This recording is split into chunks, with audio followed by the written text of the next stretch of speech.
That's right, Rebecca. Just as it was beginning to warm up, we have some gloomy news for any Valentine's Day plans tonight.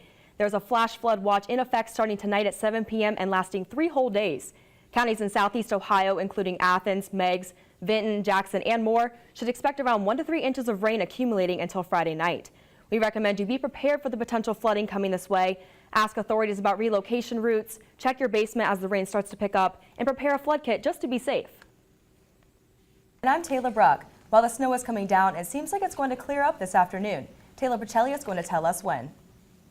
Ohio Valley Trading Post is selling off its inventory through online auctions. The Athens Messenger reports that the company closed its stores in Athens, Lancaster, Chillicothe, and Parkersburg earlier this year.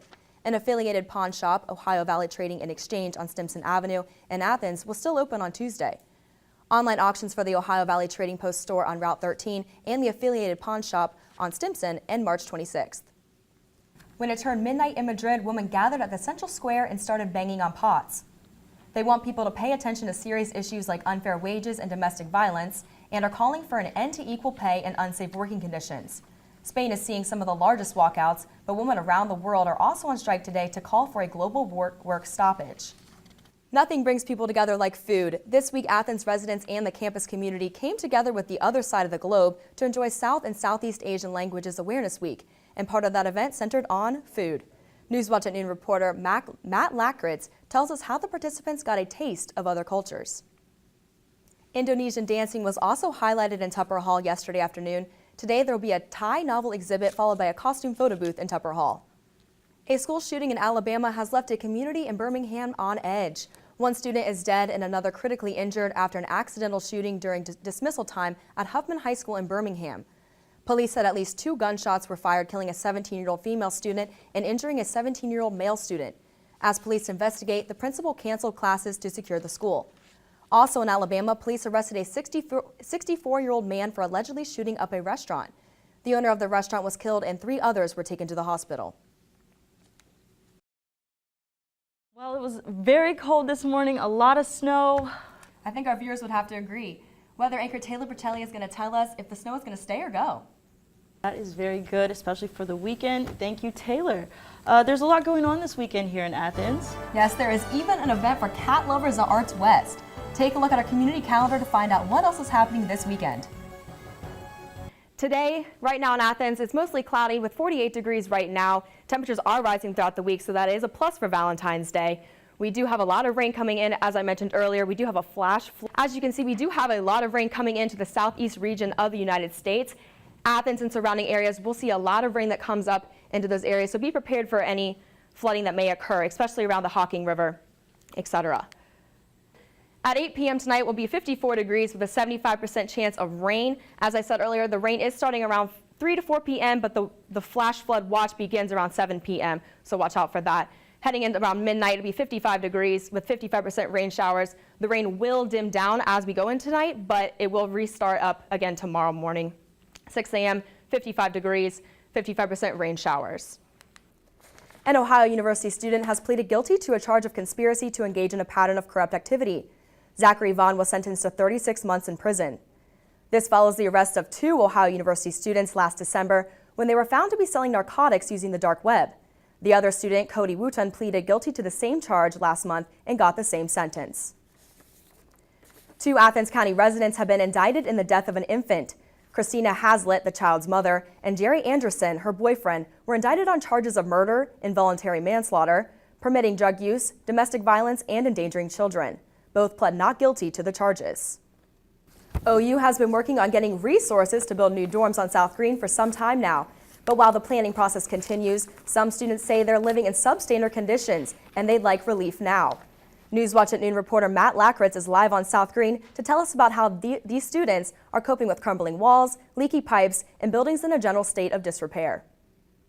Stocks are opening sharply low on Wall Street as an escalating trade dispute between the U.S. and China poses a threat to global economic growth and corporate profits.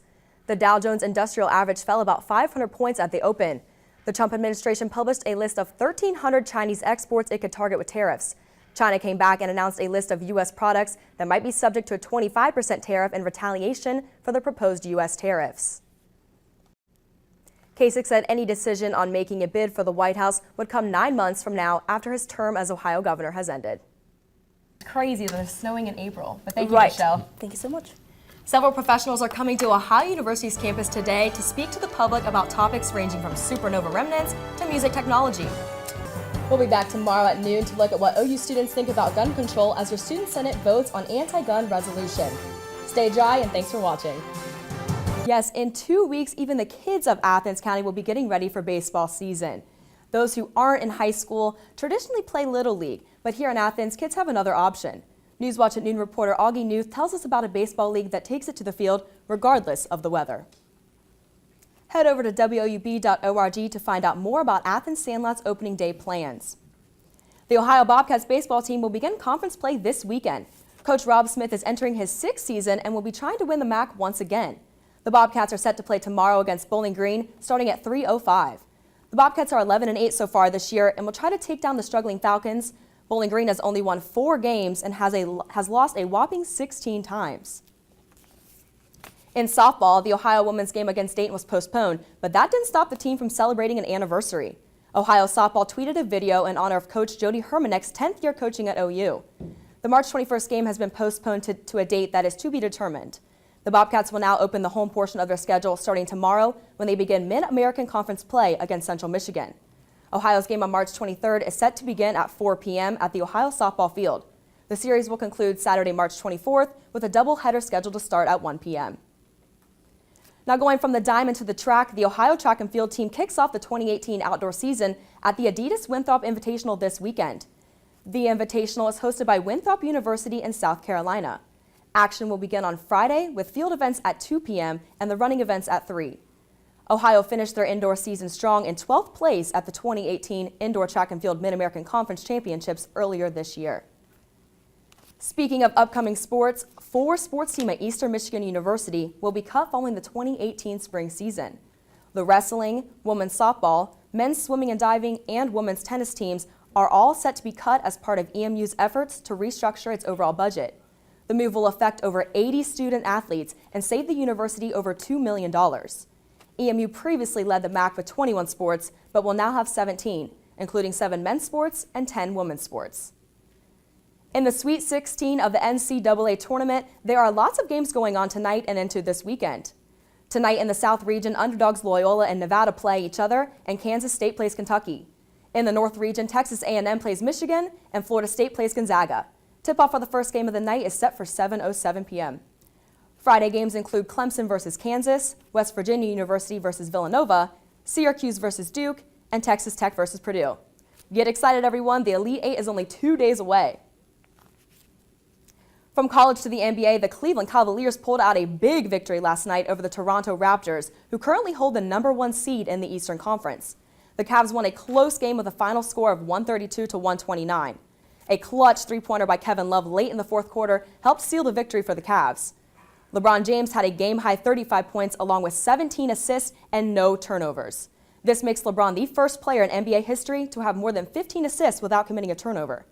The loss for the Toronto Raptors ended their 9-game road winning streak. We'll have lots of upcoming coverage for you in sports as teams begin their spring seasons. Back to you, Connor and Reagan.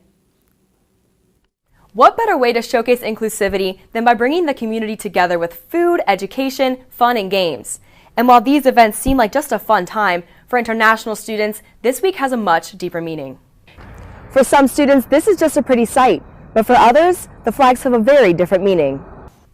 The flags were raised bright and early this morning. Over 120 countries were represented. The flags have since been taken down, but International Week continues all week long, ending with the International Street Fair on Saturday. Reporting from the newsroom for Newswatch, I'm Taylor Bruck. According to the same report, 90% of students on college campuses never report their assault. I sat down with 2 sexual assault survivors who say there's a lot of room for improvement after the university and legal systems handled their reports of sexual assault. This was not an isolated instance. Another student, this time a journalism major, says she was raped here in Bryan Hall. Because of the walk, the Timothy House will have about $30,000 more for their clients. The money will be used to help both the homeless and the poor in Athens who are in danger of becoming homeless. Even in this rain, students and community members still came out to support the Good Works Walk. Behind me is one of 5 groups who are walking to raise awareness and funds for homelessness. After the walk, participants reflected on their individual walks and what they learned about homelessness in the area. Reporting live from the newsroom for Newswatch at noon, I'm Taylor Bruck.